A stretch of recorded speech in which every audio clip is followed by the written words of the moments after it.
Right, I know I'm late, but that was such a good episode of Tell Me Lies. Let's debrief. First of all, collectively, maybe in the comments, we all need to work together to solve this mystery, okay? So Stephen, rudely, so disgusting, went down Wrigley's phone and we saw that Bree has been calling him non-stop. That confirms that when Bree was on the phone saying, please just let me have this, I'm getting married, blah, blah, blah, it wasn't Oliver that she's talking to, it is obviously Wrigley, right?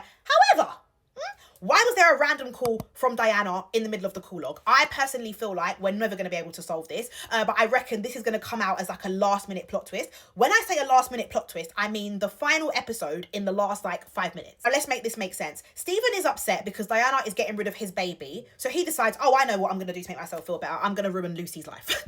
Like, this man is an absolute parasite. He absolutely made that Facebook page and he absolutely messaged Katie. At the same time, Lucy is making me want to scratch the skin off of my skeleton. I don't know. It's just so frustrating to me. It would literally take 30 seconds for Lucy to just be like, do you know what? I did say it. He did do it, but he didn't do it to me. Like, take the power back from Stephen instead of just digging your grave further and further. I mean, deeper and deeper and deeper. Every conversation that she has with someone and she continues to lie, it is killing me. Especially because in order for Stephen to carry out these... Sorry, I should not have scratched my face like that. Oh my gosh, what have I done? In order for Stephen to lie and get away with these awful manipulative plots, it relies on the person that he's doing it to being stupid. Hence why he can't have Diana as his puppet anymore. And the more stupid Lucy is, the better his plan is going to be executed. And these are the type of mad storylines that would make me drop a show out. This is why I stopped watching Hollyoaks, but sadly, this show is too good. Then we had the flash forward to the wedding. He actually makes my skin crawl, but it was a little bit satisfying when she was like, I feel validated because you'll never change for anyone. And then he was arguing with Lydia. That was great. But the problem with these two is that it's always short-lived. Sorry, I don't know my face. Should not have been pretending to scratch my face off. I just feel like it's always short-lived because no matter what, Stephen will always get the power back from Lucy because she's just so, this is so mean, but she's just so weak and vulnerable and naive. Also, I fear that Lucy burning her leg on the curling rod, I fear that's some subtle foreshadowing that Lucy's gonna be in a dark place because I'm confused as to why they put so much emphasis on it, and maybe she's gonna start feeling really low and doing something as a result. I don't know. In another debrief, I already said that I'm sure he's a villain. I fear that something sinister happened between him and Bree when they were kids or when she was a kid. I fear that Lucy has ran out of the arms of one manipulator into the arms of another. So many red flags, okay? Implying that she's literally a booty call. He didn't even imply, he literally told her, yeah, you're a booty call. Then he shamed and humiliated her for making an effort. Guys, if I went out with a guy and he was like, look at you in your little dress, this isn't even a date. I don't know what, I'm going to call the police. I'm going to call the police because that's just so embarrassing. It's such a violation. Forcing her to apologise and then saying, if you don't apologise, I guess you're not that sorry. That was some real Stephen shit, that was. And then making her say sorry to him during intimacy. It's just giving red flags all over the board. Firstly, just on the pregnancy storyline, Wrigley's pro-woman, pro-choice speech was so unexpected but so welcomed. He is without a doubt the most likeable character on the cast. And I loved when he turned to Evan and he was like, you really should not have told Stephen this because that's what we were all thinking, Evan, you dummy. The scene with these two talking about the pregnancy literally had me on the edge of my seat. I was even low-key worried that he was going to like hit her.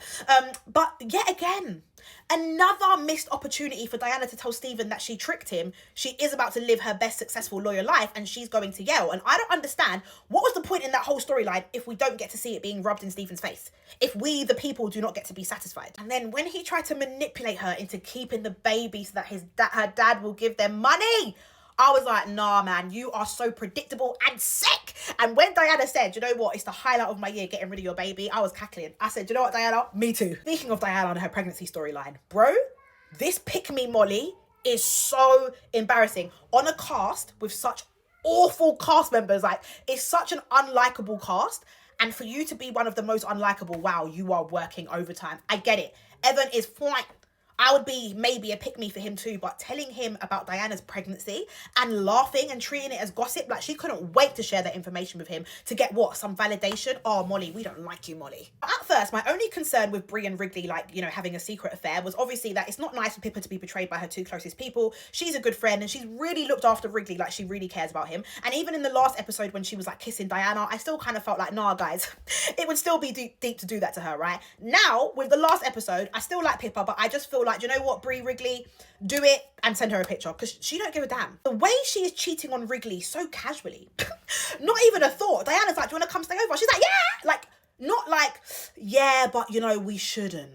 You know, like they never stop and say, oh, we shouldn't be doing this. Like Pippa has no guilt. She has no remorse.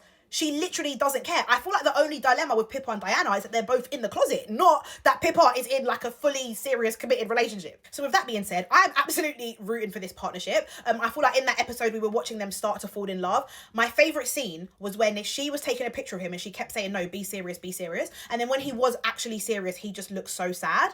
And I'm not good at English. I think the word I'm looking for is like a metaphor. But it's like, I feel like it's meant to be a metaphor with the fact that he disguises all of his pain with humour, and then when he's not joking, he has to sit with everything he's feeling. But Bree is going to be the person to help him, you know, really deal with his emotions. And oh, what a match made in heaven. Oh, this conversation was so dark, so manipulated, so twisted. Like, who writes this show? Who writes up these characters? Maybe give them a Metropolitan Police assessment, because it is frightening.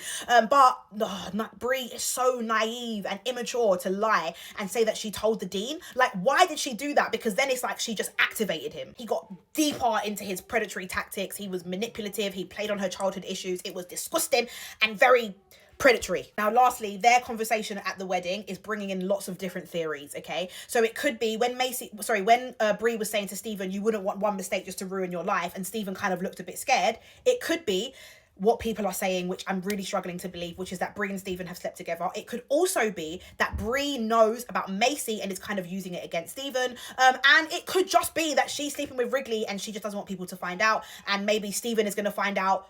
I don't know.